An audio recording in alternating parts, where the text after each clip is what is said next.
ओम नमः शिवाय। साथियों, मैं प्रदीप सिंह, फाउंडर ऑफ अनंत विजय सेवा संस्थान। साथियों, आज आपको मैं श्रीमद् भागवत गीता का अध्याय 10 श्री भगवान का ऐश्वर्य श्लोक नंबर 37, श्लोक नंबर 38, श्लोक नंबर 39 और श्लोक नंबर 40 का संस्कृत और हिंदी वाचन करके सुनाऊंगा। श्लोक नंबर 37 है। वृष्णीनां वासुदेवो अस्मि पांडवानां धनंजय मुनीनां पेऽहं व्यास कवीनामुशना कवि। इसका हिंदी अनुवाद है। भगवान श्री कृष्ण अर्जुन से कहते हैं, हे अर्जुन, मैं वृष्णि वंशियों में वासुदेव और पांडवों में अर्जुन हूं। मैं समस्त मुनियों में व्यास तथा महान विचारकों में उष्णा हूं। तात्पर्य है, कृष्ण आदि भगवान है और बलदेव कृष्ण के निकटतम अंश विस्तार है। कृष्ण तथा बलदेव दोनों ही वसुदेव के पुत्र रूप में उत्पन्न हुए, अतः दोनों को वासुदेव कहा जा सकता है। दूसरी दृष्टि से चूंकि कृष्ण कभी वृंदावन नहीं त्यागते, अतः उनके जितने भी रूप अन्यत्र पाए जाते हैं वे उनके विस्तार है। वासुदेव कृष्ण के निकटतम अंश विस्तार है, अतः वासुदेव कृष्ण से भिन्न नहीं है।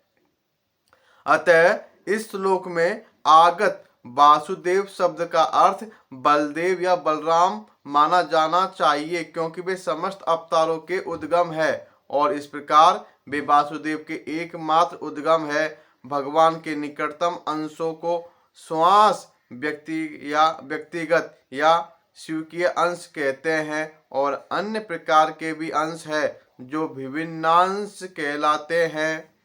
पांडु पुत्रों में अर्जुन धनंजय नाम से विख्यात है। वह समस्त पुरुषों में श्रेष्ठतम है, अतः कृष्ण स्वरूप है। मुनियों अर्थात वैदिक ज्ञान में पटु विद्वानों में व्यास सबसे बड़े हैं, क्योंकि उन्होंने कलयुग में लोगों को समझाने के लिए वैदिक ज्ञान को अनेक प्रकार से प्रस्तुत किया और व्यास को कृष्ण के एक अवतार भी माने जाते हैं, अतः वह कृष्ण स्वरूप है। कवि गण किसी विषय पर गंभीरता से विचार करने में समर्थ होते हैं। कवियों में उष्णा अर्थात शुक्राचार्य असुरों के गुरु थे। वे अत्यधिक बुद्धिमान तथा दूरदर्शी राजनेता थे। इस प्रकार शुक्राचार्य कृष्ण के ऐश्वर्य के दूसरे स्वरूप है। श्लोक नंबर 38।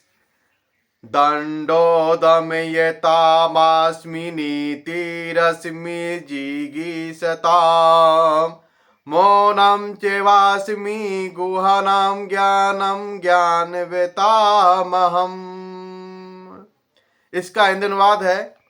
भगवान श्री कृष्ण अर्जुन से कहते हैं, हे अर्जुन, अराजकता को दमन करने वाले समस्त साधनों में से मैं दंड हूँ और जो विजय के आकांक्षी है उनकी मैं नीति हूँ।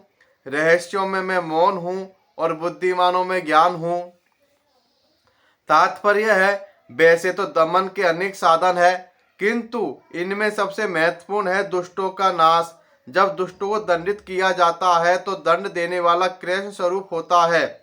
किसी भी क्षेत्र में विजय की आकांक्षा करने वाले में नीति की ही विजय होती है। सुनने, सोचने तथा ध्यान करने की गोपनीय क्रियाओं में मौन धारण ही सबसे महत्वपूर्ण है, क्योंकि मौन रहने से जल्दी उन्नति मिलती है। ज्ञानी व्यक्ति वह है जो पदार्थ तथा आत्मा में भगवान की परा तथा अपरा शक्तियों में भेद कर सके। ऐसा ज्ञान साक्षात कृष्ण है। श्लोक नंबर 39 का सच्चापि सर्वभूतानां बीजं तदहमर्जुन न तदस्ति विना यत्संयान्मया भूतं चराचरम्।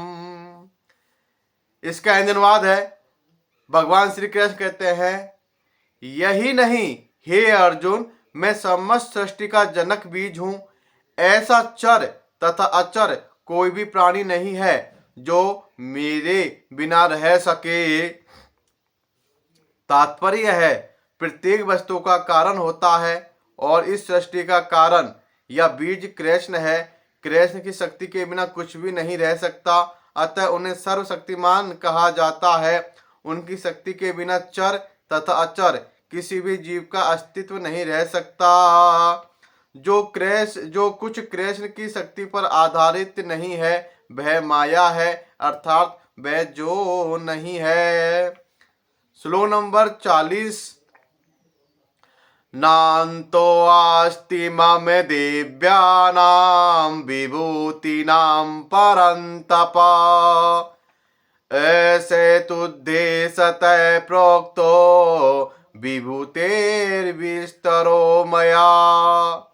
इसका हिंदी अनुवाद है, भगवान श्री कृष्ण अर्जुन से कहते हैं, हे अर्जुन, हे परंतप, मेरी देवी विभूतियों का अंत नहीं है। मैं तुमसे जो कुछ कहा वह तो मेरी अनंत विभूतियों का संकेत मात्र है, तात्पर्य है।